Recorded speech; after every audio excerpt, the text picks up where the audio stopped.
Hi, folks. Welcome to, God, what day of the week is it? Tuesday. Tuesday. Welcome to Tuesday's I Write Radio podcast. There's no press conference today, so Nicola is doing her bit in the Parliament discussing the 5 levels policy, trying to get it through Holyrood. That won't happen till later on the afternoon, so unfortunately we won't be reporting on it till tomorrow. I think there's a couple of things we need to look at. The Alex Salmond inquiry, the inquiry into Alex Salmond. Is that fair? Yeah. And I think we must mention Dross, who is a member of Scum.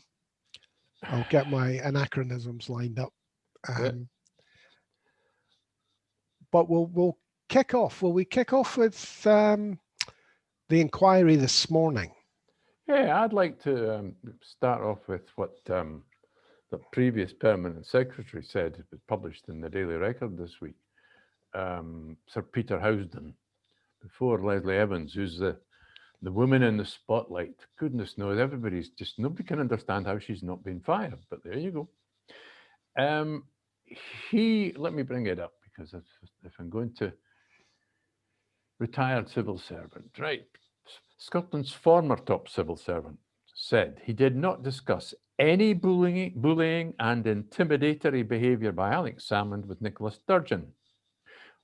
Sir Peter Housden also said he was not aware of any harassment concerns in relation to the former First Minister, because it was suggested that Alex Salmond had a record of sexual harassment and bullying.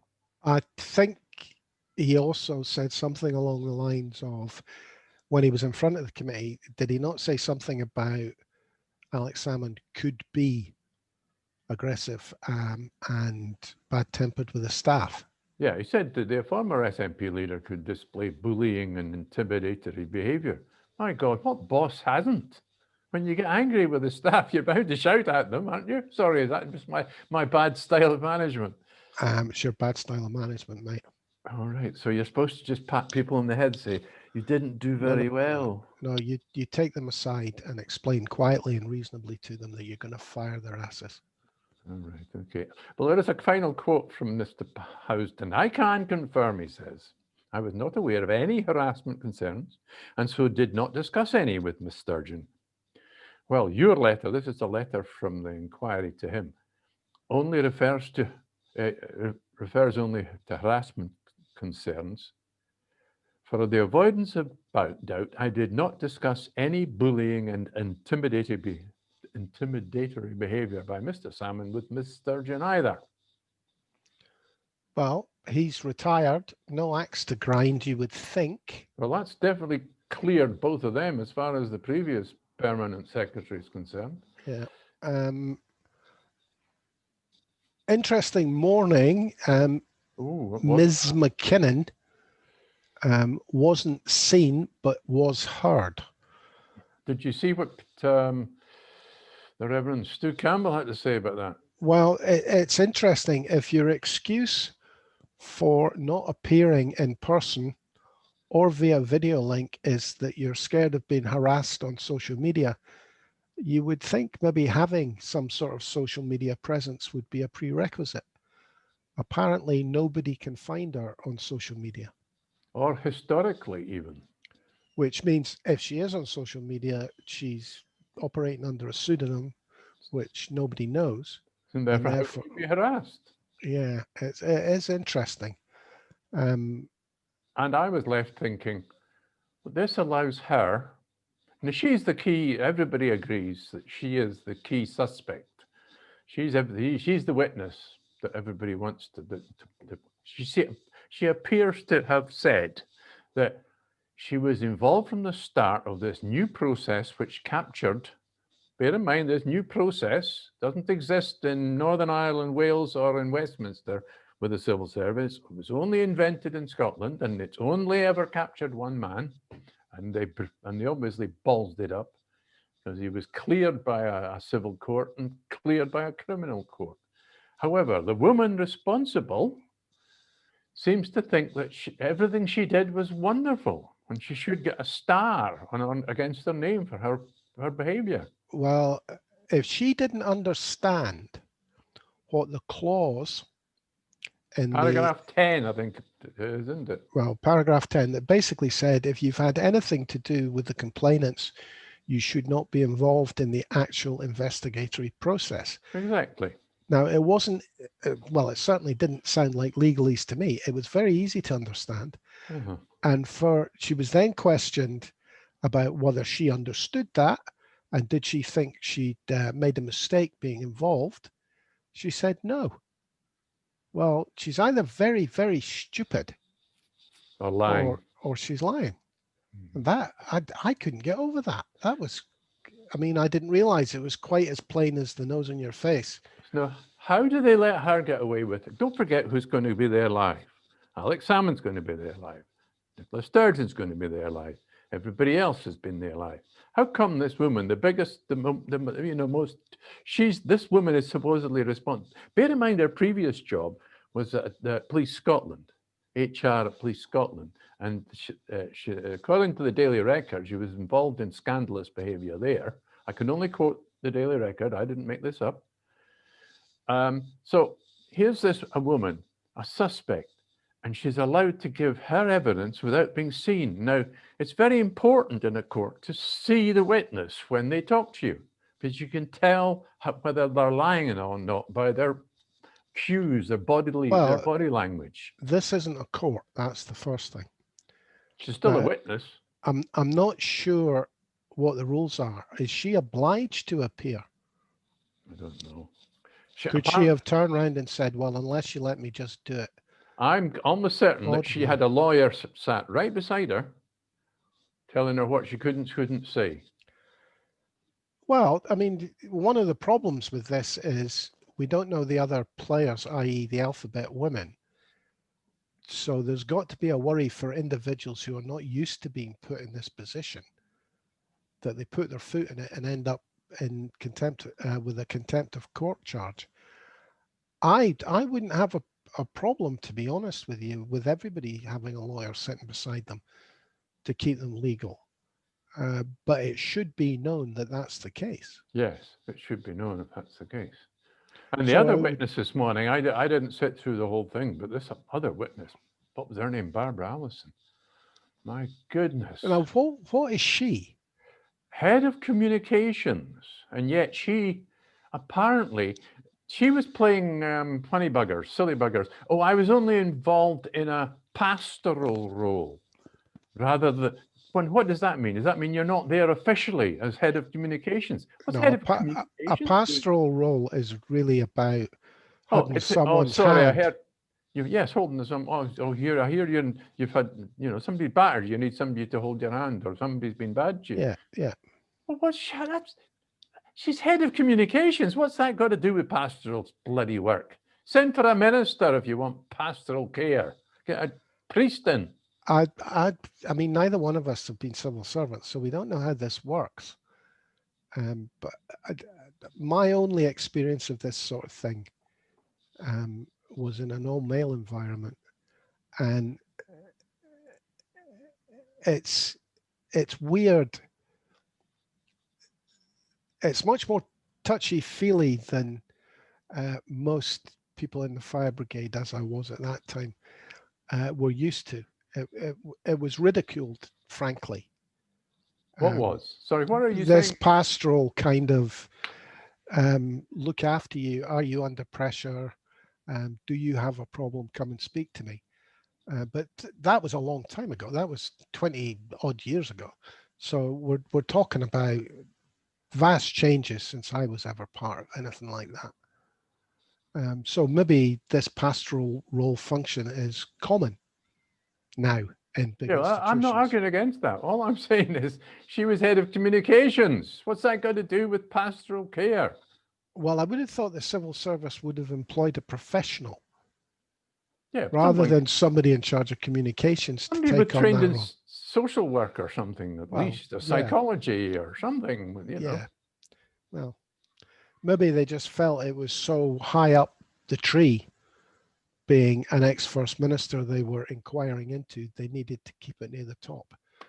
Well, and the other thing was, watching her, this Barbara Allison, watching her being questioned by Jackie Baillie. Now, Jackie Baillie, I'm no admirer of Jackie Baillie, but I thought she was very good today from what I saw, and she was perfectly fair, but she did not believe what Barbara Allison said. She said at one point to Barbara Allison that if you think I might disbelieve you, well, that's your business, or something like that. Because she harumphed, shall we say, when Barbara Allison didn't actually answer the question. I'm not sure that being as plain as that is acceptable. You can't really call somebody a liar when they've just taken an oath. No, but if you saw the exchange, you'd know exactly what I'm talking about. Well, I've been impressed with Baillie. I have. And I think she's differentiated herself from other opposition members of that group by focusing on procedure and timelines and being forensic, almost lawyer-like, where it's pretty obvious that Cole Hamilton and Murdo Fraser are just looking for a scalp. But that just struck me today that they were both reined in. Did you not think so compared to previous sessions? They've made it pretty plain up to now that what they want is a scalp, be it either Alex Salmond's scalp or the First Minister's scalp or whatever, not to get to the truth. Baillie has left me with the impression that she's putting a lot of work in, a lot of thought in. She asks pertinent questions that make people uncomfortable to try and get to the truth. And I think she might be right. I think the truth might be of more use for the opposition than simply scalp hunting. Well, there were two issues that I saw being examined today. One of them was who knew what and when around the time of when was the policy first started to be changed? Who knew what when then? And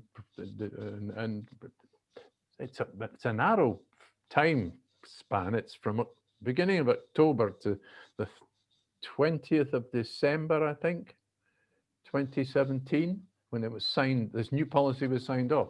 They're focused on that area. So who knew what and when then? And the other issue is possible cover-up. And this is all about the commission of diligence that apparently even the Scottish government lawyers didn't anticipate, which came up at the judicial review, and the Court of Session said, right, we're going to have a commission of diligence. We don't believe that you've produced all the documents that you say that you should have according to this trial. So they held this trial within the trial, and at that point, that's what a lot of the questions were this morning about. Oh, so yes, you had an exchange about these documents, and when did you produce them, and why didn't you? There was one question about how come you've got an iPhone and you can find these texts, all these other texts, but you can't find the one text that we want to find out about. How convenient. Well, that might have been due to due diligence. McKinnon may well have realized that that text should disappear before it became public knowledge. That's the way I'm looking at it, yeah. I have to say, I don't know if McKinnon is in a position to have somebody taking notes on her behalf and keeping a diary for her. It's a far more difficult thing to keep your own diary when you don't have someone paid to do it. I mean, I've experienced this from project management, where basically every email, every phone call has to be monitored and placed in chronological order with a certain amount of information attached to it, so that when you get questioned about what you did for the project or whatever, you can dump it in front of somebody and say it's all in there. And that takes a lot of time. So asking somebody for dates who was possibly not lucky enough to have a secretary keeping that record it's quite difficult. I don't know if McKinnon is at the level where she would have her meetings all minuted by someone I think they're else. legally obliged to. Well, is she legally obliged to, or would whoever she was meeting with be legally obliged to? These are things I don't know. No. Because other senior civil servants have been able to come in and say, oh, page 26 of the paperwork I gave you is my diary entry for da-da. They didn't fill that in. Somebody did that on their behalf. You know, I mean, if you're going to keep a minute, a personal minute of a meeting, that takes as long as the meeting takes. Oh, we know about that. Well, exactly, which is why you have a minute secretary in meetings. No. And you need somebody who's good and fast and accurate. So, you know, I don't know what her personal position is there, because I did feel Jackie Bailey, when she asked that question, what was it about, when were you involved? I mean, she was trying to be very exact about the question, and it became really complicated. And eventually the chairperson I wasn't going to refer to my notes, had to intervene. I know where is the bit? It's something to do, where's the expression? Yes, I know what the excuse is. The excuse for getting as far as this judicial review at the Court of Session and losing it. And as far as this is where Judith McKinnon is being vague, and she uses the term, it was just a tidy up. They're talking about the final version of this policy change, of this policy that captured only one man in the world. And it was just a tidy up. And she didn't notice there was a difference. Right. I mean, I don't believe a word of it that woman said. Well, way back at the beginning of this, I remember there was quite a lot of criticism of her as some sort of uber feminist. I frankly don't know enough about it. I mean, she might be a champion that we need. Well, look, but she does seem to have been unable to read one of the paragraphs in the rules on conducting civil service investigations.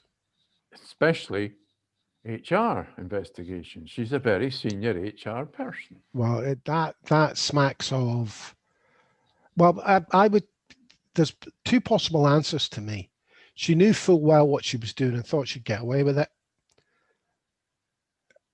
Because it was Alex Salmond they were investigating, they felt the people who had to be involved had to be at the top of the tree to keep it tight, because that would have been equally as bad if that had been leaked at the very start. Yeah, but my theory right at the very start, when this scandal first began, and it's still possible, is that it was cooked up inside the civil service by unionists. You could even go as far as go for a conspiracy theory that these unionist civil servants were planted there by Whitehall. I'm talking about the excuses she could use with some legitimacy here. I don't think and you might find out when Scotland's independent that it was a conspiracy within the civil service directed by Whitehall, but you certainly won't find that out at this point. The immediate, well, yeah, and the immediate fallout from this looks to me like incompetence or being too clever by half. One of those two. Hey, well, let's, shall we move on? Yes, okay. Pick a subject. I want to have a go at Douglas Ross because he's published something in the Telegraph. Dearie me. Which one's this? Is this his requirement for the Scottish government to do everything by committee? Oh, well, that's later on this afternoon. There is, of course, a debate this afternoon about what's it called, the strategic framework to manage the COVID crisis in Scotland. And of course, because it's a debate, amendments have been laid as well. I've read the Labour one, the Green one, and the Tory one.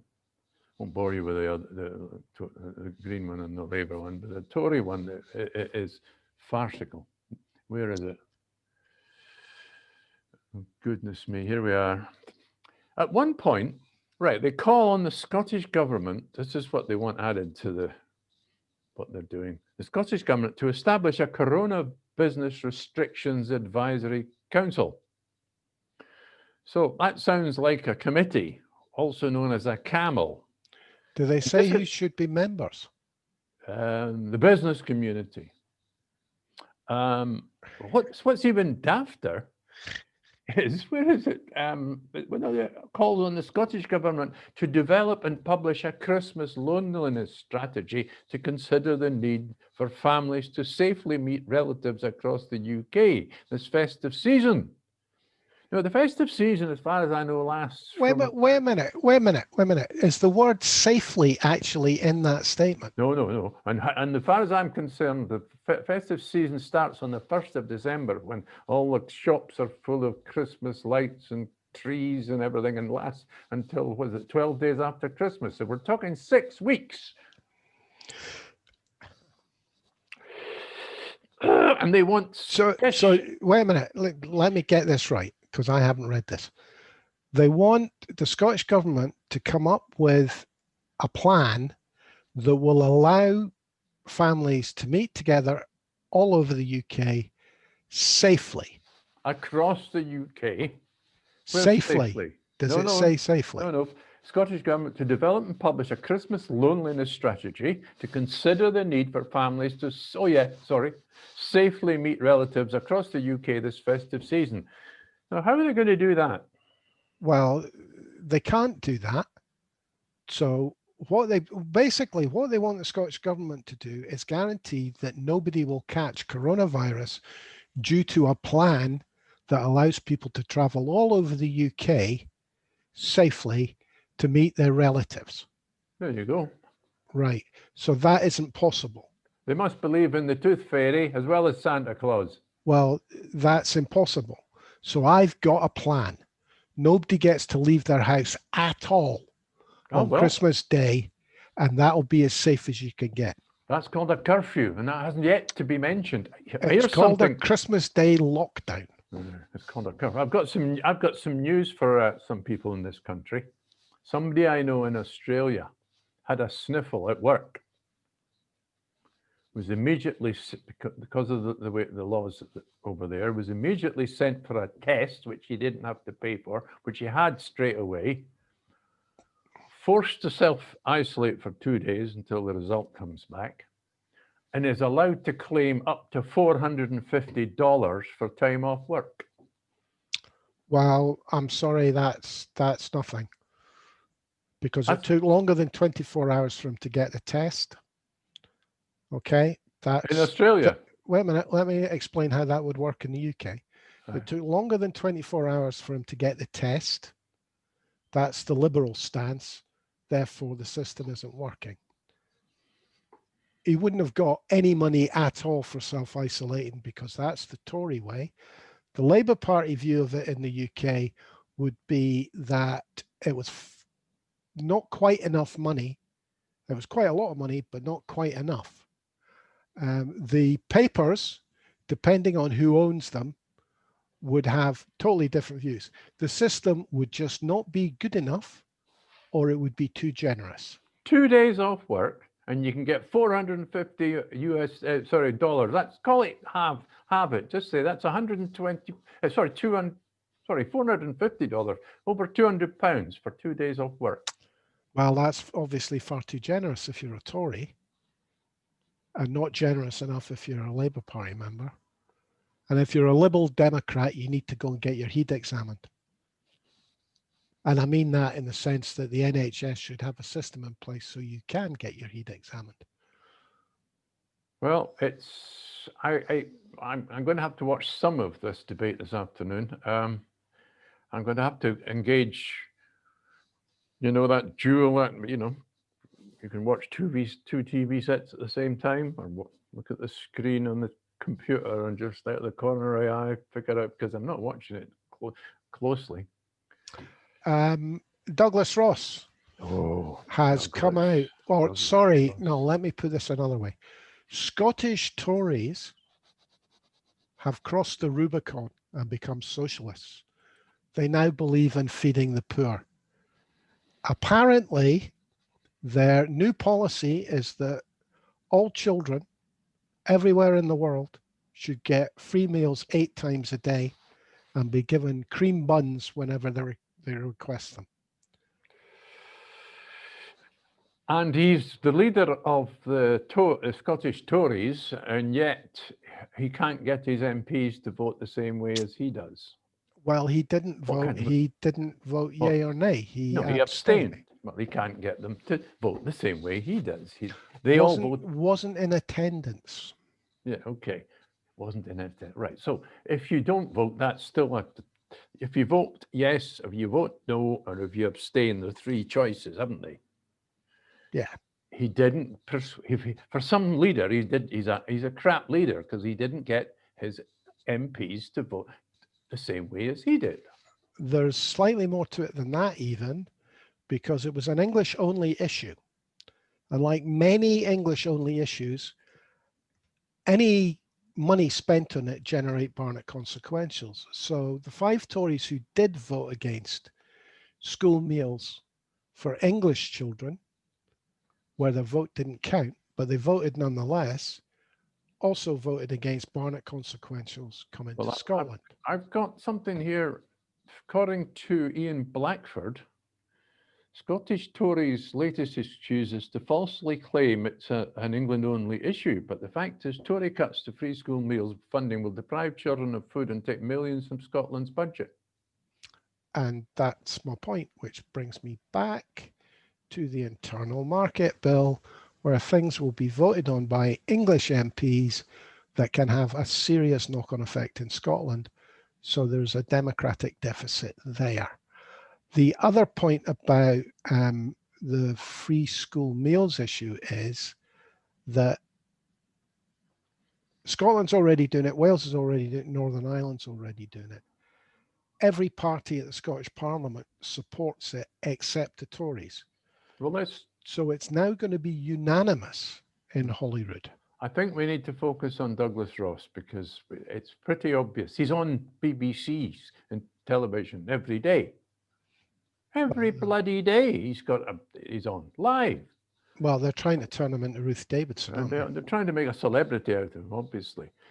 What he did initially with the free school meals, he announced that he was in favour of free school meals for kids in Scotland. Because his mammy had been a dinner lady. So this was the human story angle, and it was announced in his local paper, not a proper formal forum. And now what he's done, he's written this article, because it's Marcus Rashford, is that he's the champion of free school meals for kids in England. And he's this famous footballer, and Douglas Ross is a referee. So he said, I'll jump on this bandwagon too. So he's written this piece, or had somebody write it for him, who knows, all about football. And it's 3/4 of it is saying how wonderful Marcus Rashford is and how he supports everything he's doing and all the rest of it. And then at the very end, he comes in and says, and I'm all in favour of free school meals in Scotland. Which, what does that mean? That the Tory party in Scotland is not a unionist party because it has a different policy in Scotland to the policy in England? He's just lying. It's simple. Pure opportunism. It's not even, yes. I mean, the trouble is we know they lie, and he's just doing what they do in England. They are prepared to lie and lie and lie. They no longer get held to account because of our absolutely useless press. Well, and that brings me kind of neatly onto a piece. Oh, now what was it? God, I've forgotten. Is it Politics Daily? Politics Now? Is this a new one you brought up? A blog piece there that talks about the British media. I didn't get time to read it, but It's saw the headline. It's the University of Birmingham, and it's the Birmingham Business School blog. And what they're talking about is the responsibility that our press has in the way it's reported the coronavirus pandemic. And the writer informs us that he's basically stopped following the British press and gone to Ireland, amongst other places, to read their press, who have been much more even-handed and informative about the whole thing. Well, I've got a clip for us to play at the end, which I've saved for you. I should have mentioned. Did you see BBC Two last night, Mark Urban? Oh, maybe you did. Can't remember. Finished up with, it was a big graphic on the screen about what's happening across Europe. I think it's worthwhile us finishing up. Newsnight. Yeah, Newsnight. Yeah. I've got that ready to play to finish up with, so that fits in with that. What does he say here, your fellow here? Yeah. The word is, the British media should acknowledge that they play a key role in shaping the UK's response to COVID-19. We've discussed this. Yeah, several times. And they are, because of their irresponsibility, people die. It's not funny. It's they've made what should have been a public health problem a political problem. Exactly. And without kind of ignoring the, how shall I put this? The fact there is bias depending on the headline, sorry, the ownership of the papers in the UK. This libertarian attitude to no face masks, get back to work, get half-price food in the restaurants, all that kind of thing, which incidentally, the food one, because I've got a daughter involved in the trade, she said it was hugely successful as far as businesses was concerned, but it doesn't look like it was successful. That was the get a tenner back on your meal. I was just encouraging people to go out to restaurants. Yeah, massively successful. Unfortunately, it also looks to have been responsible for some of the spread. So pat on the back to Richie for the success and putting money into people's pockets, and a kick in the nuts to Richie for spreading the coronavirus. Worse than that, it meant that it made the restaurants look as though they were spreading the virus. We don't yet have the evidence that there is much spread in restaurants. Well, in pubs is one thing, but in restaurants we don't know. Well, I mean, I think what I would say is they now have a way to help business because they know it worked. All they have to do is get rid of the coronavirus before they employ it again. And that is basically the problem. Yep. One of the other things the guy says is that it's all about the R number. You shouldn't be opening anything up until R is 0. And I think that is something none of the papers, regardless of their political slant, have admitted to the public. Well, the risk is always there. Yeah, we've been told that the R number on its own is not enough because the R number in a local area could shoot up because of an outbreak, like a factory outbreak or something like that. And that could totally affect the R number. You've got to take in particular, the other factor, of course, is the number of positive cases per 100,000, which is the kind of international standard that is commonly used at the moment. But even that is not even across countries. Yeah, well, I really do feel that. Can we have an inquiry into the standard of our press? No chance. Would any government dare to do that? Look, we've already been through this 10 years ago, remember? Yeah. Hacked off. Strangely enough, that Hugh Grant actor that I was never very particularly impressed with, but I give him his due. He took on the press, and he didn't win. They're just as corrupt as they ever were. Ledson, what was it called? Levison inquiry. Andrea Leadson. No, the Levison judge. It was a judge Levison inquiry. And the first part was partially enacted, and the second part wasn't, because the second part took the power to slap each other over the wrists off the newspapers. Because at the moment, if you think about it, that massively influential industry is policed by itself.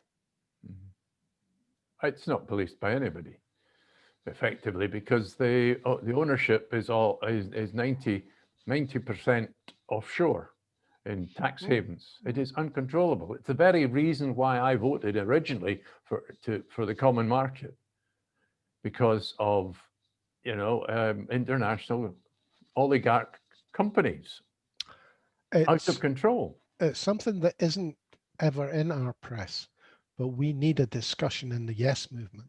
What chance have we got of ever changing that? In Spain, the government subsidizes the press of all colors.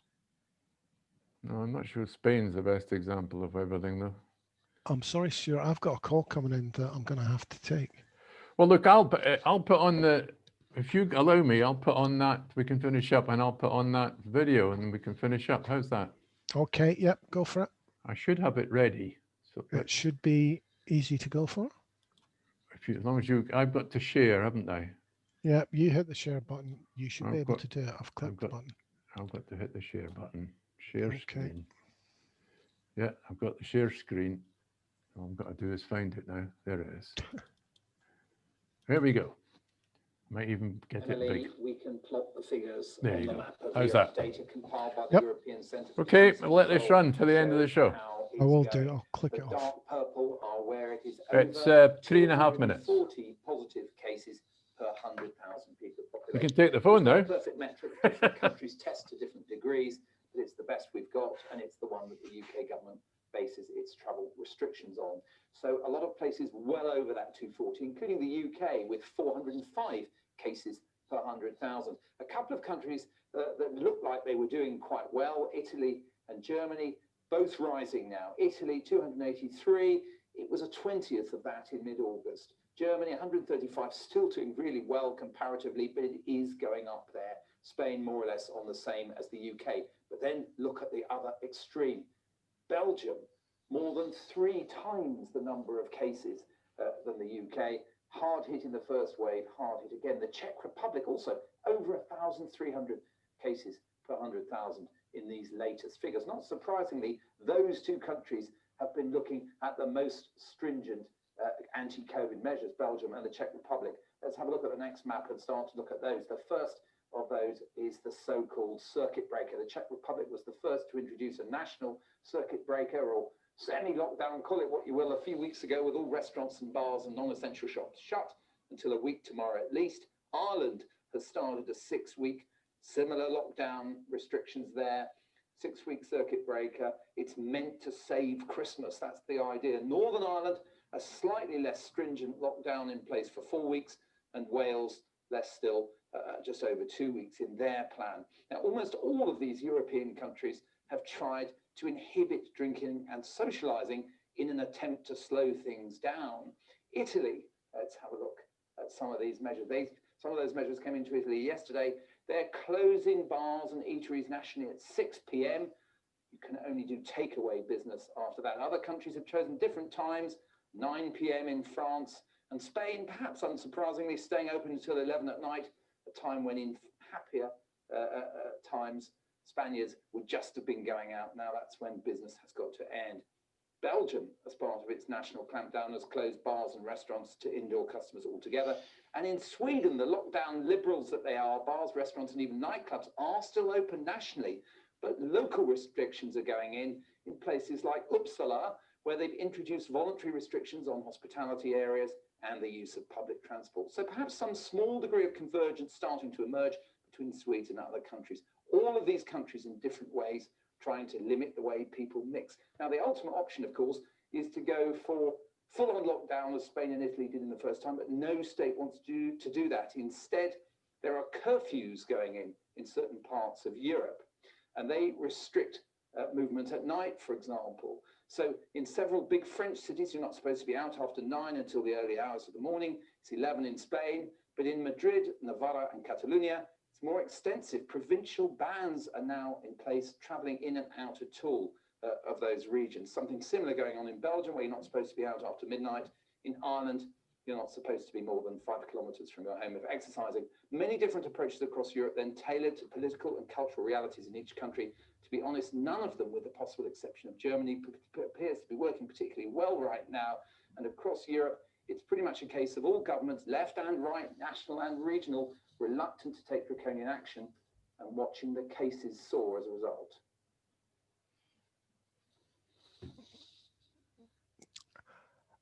It is quite a failure. Do you want to click the share button? That's cool. Quite a failure, I think, because there's 4 countries in the UK, our press seems to have focused in on the difference between the 4 and forgetting that the rest of the world is reacting in very similar ways as each of those 4 countries. That's why I thought it was worth showing that this morning. Good point. Anyway, let's call it a day at that. Thanks for being with me, Stuart. No bother. And thanks for listening, folks. I'm Norris Stewart, and we'll catch up with you tomorrow. All things being well. Might even have a report on the debate this afternoon, but maybe not. They're clearly dry, aren't they? Well, unless somebody gets up and lops the head off one of the opposition leaders. Okay, we'll catch you tomorrow, folks. Thanks for listening today. Cheers for now.